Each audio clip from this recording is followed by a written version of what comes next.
Bom dia, apresentamos a nossa análise do artigo inserido no tema Emoções em grupos, organizações e culturas. O artigo permite perceber melhor os colaboradores, admitindo a importância da experiência emocional individual dentro do contexto de trabalho. O afecto é definido como qualquer ocorrência afectiva a qual é desconhecida pelo indivíduo. O afecto inconsciente carece de uma fonte clara de origem e, a causa deste motivo, não surge como um processo consciente. Os processos automáticos, por norma, contam com 4 características fundamentais. O afecto responde a estas características e não é facilmente identificado pelos indivíduos, mas, em determinadas circunstâncias e com determinadas intervenções, o afecto inconsciente pode ser identificado e controlado. As reações afetivas acabam por impactar, passado o tempo, no comportamento e nas atitudes. Por este motivo, os autores afirmam que considerar só a experiência afetiva consciente negligencia uma parte importante do seu impacto na experiência geral de trabalho. O estudo sugere que as características físicas e sociais do contexto influenciam o afecto inconsciente no trabalho. As diferenças individuais impactam diretamente no afecto e moderam a relação entre os colaboradores. O afecto impacta nas atitudes, no trabalho e no comportamento através das atribuições e associações afetivas. Os autores afirmam que existem 3 vias principais através das quais os estímulos podem resultar em afecto inconsciente. O indivíduo pode observar conscientemente o estímulo, mas pode não reconhecer a influência que o estímulo pode ter no seu afecto. O estímulo pode resultar em afecto inconsciente residual após o afecto inicial ter sido experimentado. Ou seja, o estímulo é experimentado conscientemente, mas a sua influência, no longo prazo, pode não ser reconhecida. Por último, a sugestão que produz a resposta afetiva pode não ser percebida conscientemente. O nosso trabalho contém inputs sensoriais que podem influenciar o afeto, como o ruído, que pode causar emoções negativas que os indivíduos reconhecem quando expostos a este. Estes inputs podem influenciar os afetos inconscientes através de processos subliminares. Assim, com o tempo, é possível que os indivíduos deixem de notar fatores ambientais como música ou cheiros. Também o ambiente social contém elementos que podem influenciar os afetos inconscientes. Estes podem estar relacionados com a cultura organizacional ou com os colegas de trabalho. Relativamente ao ambiente cultural, a cultura, crenças e valores de cada colaborador podem influenciar os seus afetos relativamente ao trabalho. Assim, um grupo pode partilhar a mesma emoção, mas a forma de expressá-la de cada elemento varia-se consciente ou inconscientemente. Um exemplo de como a cultura influencia os afetos ocorre quando as organizações exigem aos colaboradores demonstrações positivas de emoção. Possivelmente estes vão ter mais elevados níveis de afetos negativos devido a essa supressão. Quanto ao humor dos colegas, este pode influenciar os afetos inconscientes através do contágio de humor, também chamado contágio emocional. O contágio de humor é a transferência inconsciente de humor entre os indivíduos. Este ocorre devido à tendência inconsciente que os indivíduos têm de sincronizar vocalizações, posturas, expressões faciais, entre outros. A exibição de expressões faciais associadas a um humor específico podem provocar a emoção correspondente. O contágio de humor tem uma maior ocorrência em contexto de trabalho em grupos com um bom funcionamento, interdependência social, estabilidade de membros, maior nível de cooperação e menor nível de conflitos. O contágio de humor também está associado à liderança e ao nível de comprometimento, ou seja, quanto maior o nível de comprometimento para com o grupo, maior a probabilidade de contágio de humor. Diferenças individuais. Embora os fatores ambientais possam influenciar e promover afetos inconscientes, também as características das personalidades do próprio indivíduo podem influenciar o desenvolvimento do afeto inconsciente. Iremos focar-nos em 2 traços de personalidade: suscetibilidade ao contágio de humor. Esta característica estabelece a relação entre o meio social e a experiência vivenciada pelos indivíduos. Isto é, as pessoas suscetíveis prestam mais atenção nas emoções dos outros e tendem a identificarem-se com as experiências dos outros.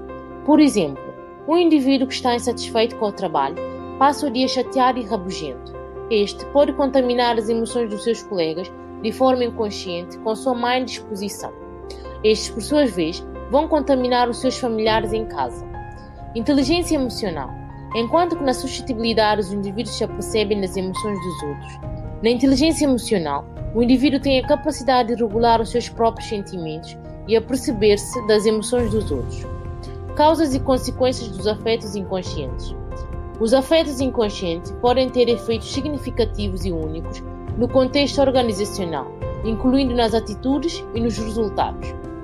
A afetividade associativa pode afetar atitudes através do condicionamento clássico.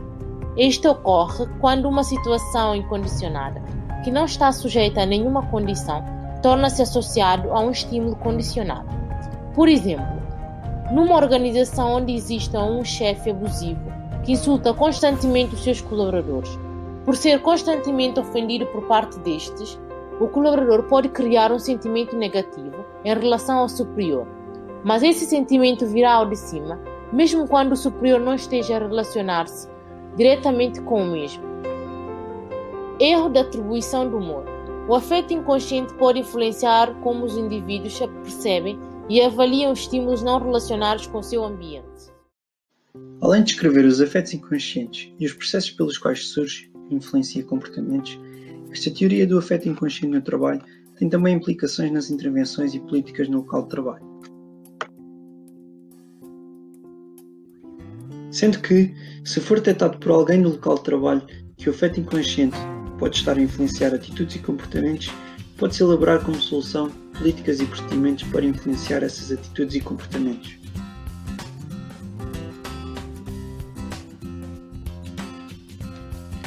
Relativamente à mudança de atitude, as atitudes em relação à satisfação no trabalho podem surgir através das cognições, sentimentos, em relação à compensação, retribuição, justiça ou as características do trabalho em si.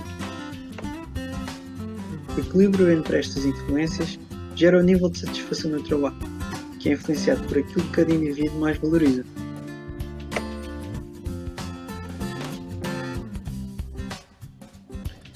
Ou seja, se o indivíduo considerar que as condições remuneratórias são o valor mais importante para si no seu trabalho e receber um salário equivalente ao salário mínimo, automaticamente não irá estar contente com a sua situação.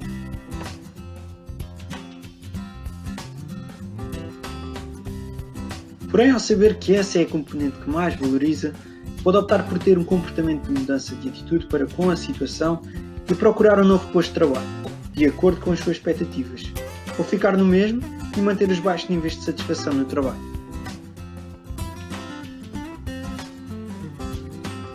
Relativamente ao desempenho no trabalho, o humor inconsciente pode influenciar o comportamento e desempenho no trabalho, determinadamente a motivação.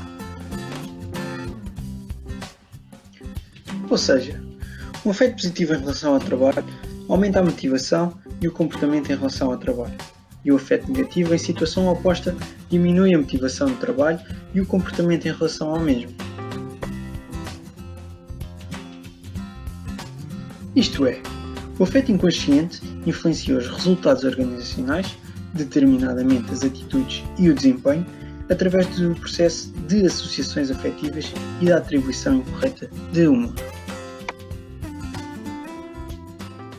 Como conclusão, analisando o artigo, podemos compreender como a organização impacta as emoções dos colaboradores e, considerando que no espaço de trabalho existem inputs sensoriais que podem afetar as emoções, no estado atual de pandemia em que nos encontramos, não seria ideal difundir imagens, áudios com material referente à pandemia e aos seus efeitos negativos. Contudo, a organização pode gerar estímulos sensoriais positivos, criando um contexto de segurança, lembrando medidas de prevenção e desenvolvendo um plano de limpeza e desinfecção que seja visível para os trabalhadores. Além disto, capacitar os colaboradores para a gestão das suas emoções é vantajoso para a organização, assim esta deve contribuir para a autonomia dos colaboradores neste sentido, facilitando o desenvolvimento da inteligência emocional dos colaboradores para que aprendam a gerir incertezas e para que não se deixem levar por notícias falsas e pelo pânico, e para que sejam capazes de identificar as suas próprias emoções, mantendo a calma e controlando a ansiedade, para que se concentrem naquilo que podem controlar e para que ganhem empatia.